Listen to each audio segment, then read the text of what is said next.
Okay, good afternoon, everyone. My name is Alejandro Caro-Quintero. I'm an assistant professor at the National University of Colombia. I'm also a leader of a tandem Max Planck group at the university.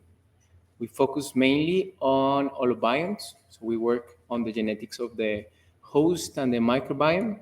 We have different systems. And today I'm going to present what we have been working in one of these systems that is very important to us, to Colombians, and many other South American countries which is Theobroma cacao. The title of my presentation is Decoding Microbiota Recruitment and Inheritance in Theobroma cacao.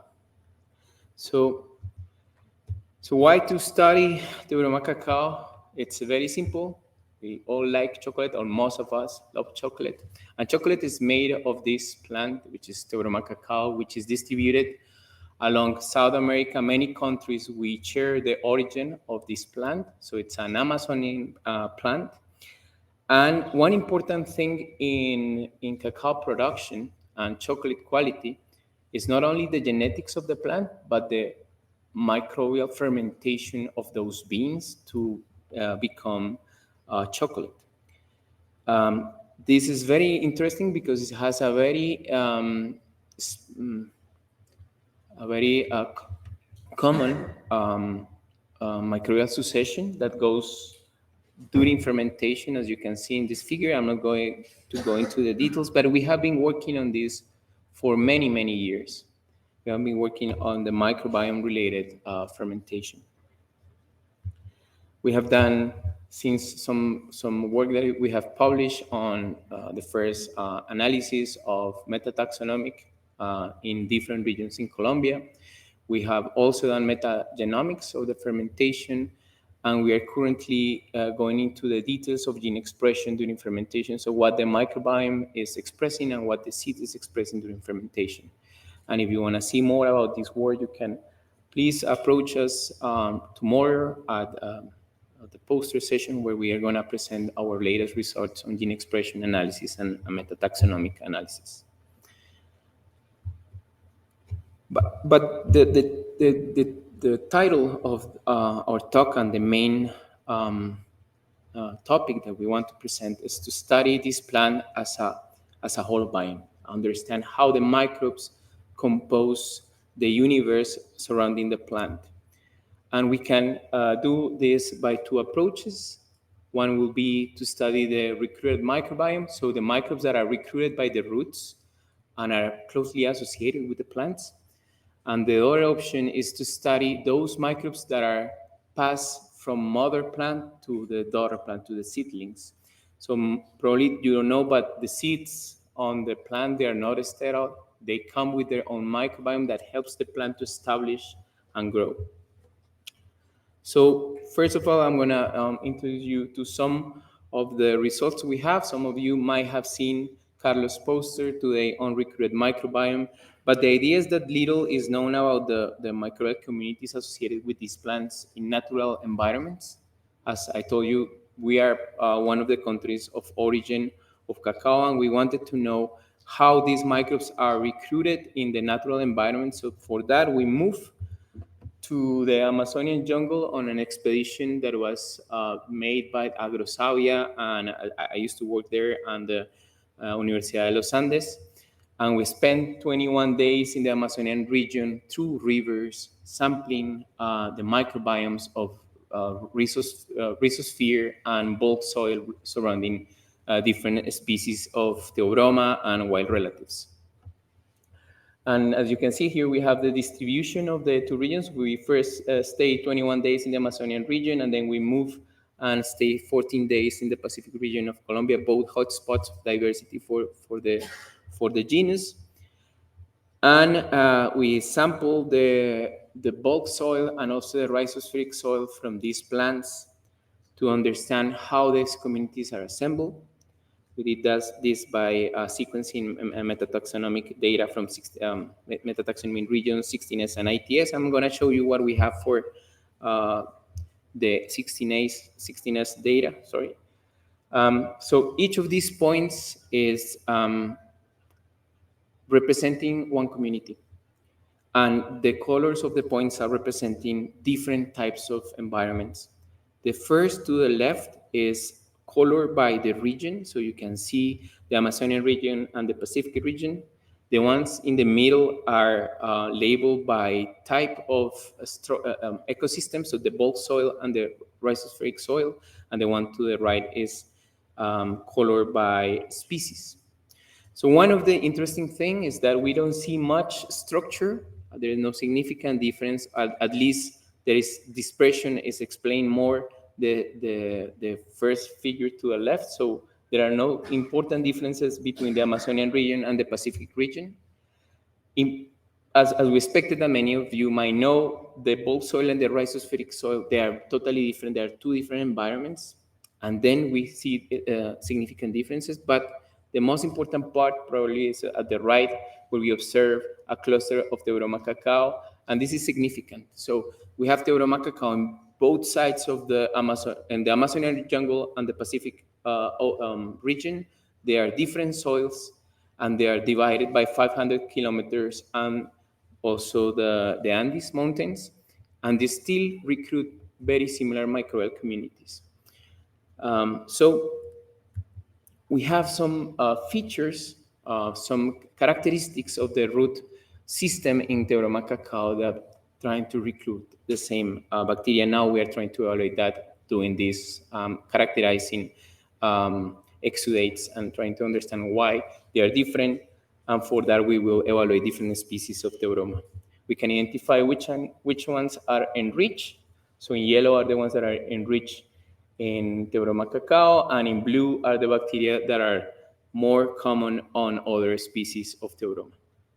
And this might be probably for you not surprising, but actually there is a lot of people that says the soil is more important than the species for recruitment and the diversity of the rhizosphere. And we are showing that actually, at least in cacao perennial trees, the pressure of the plant over the system of the soil system is recruiting more similar diversity.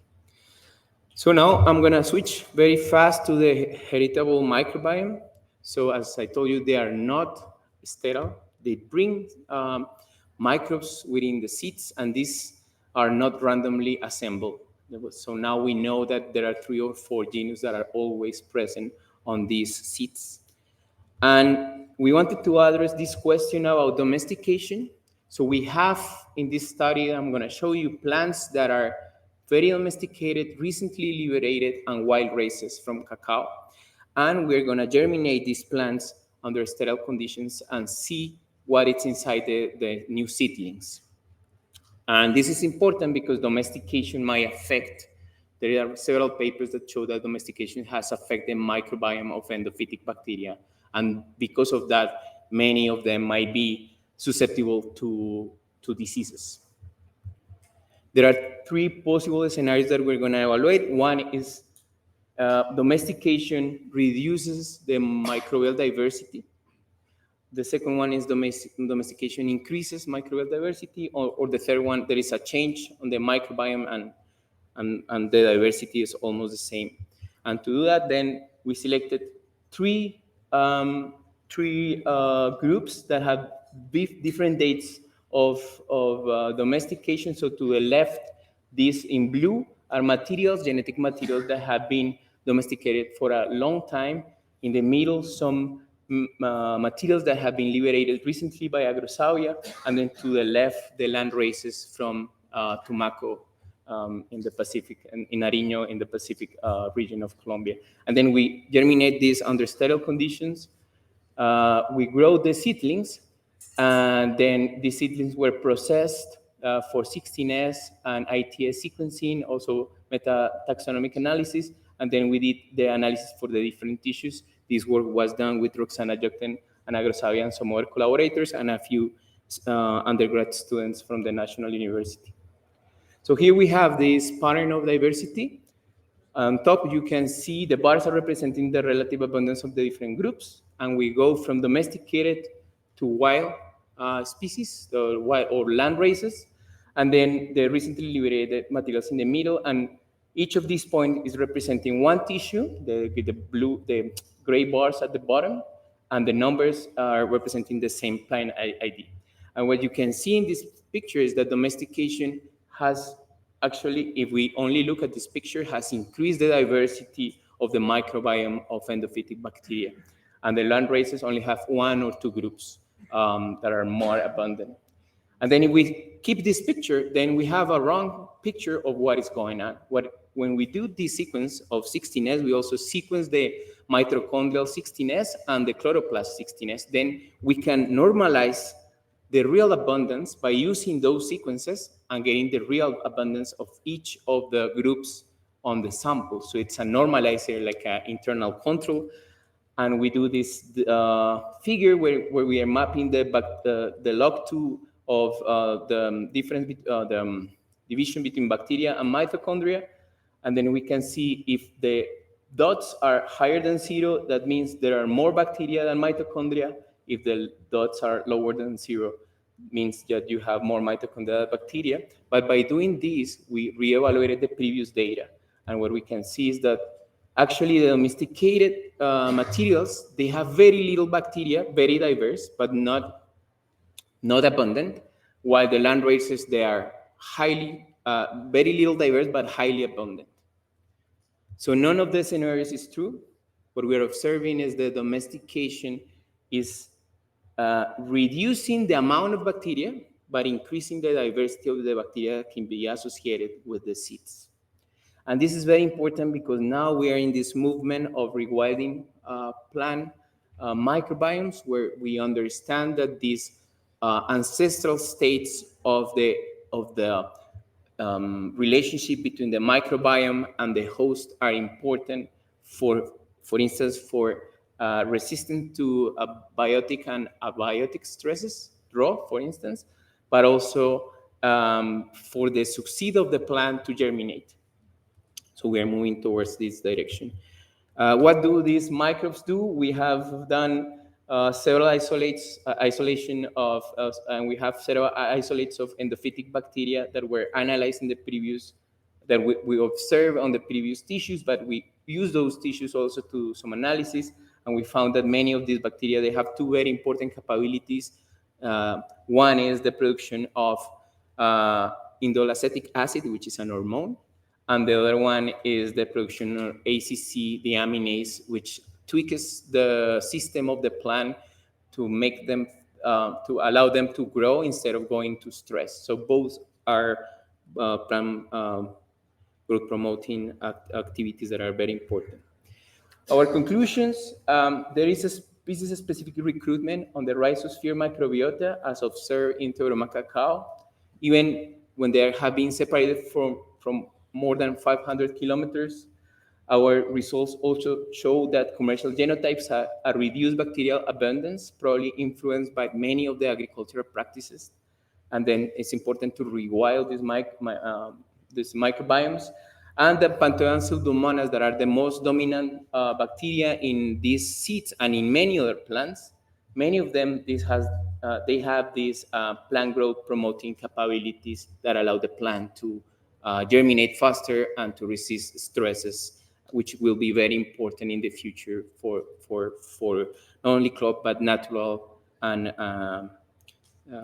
systems. Thank you very much.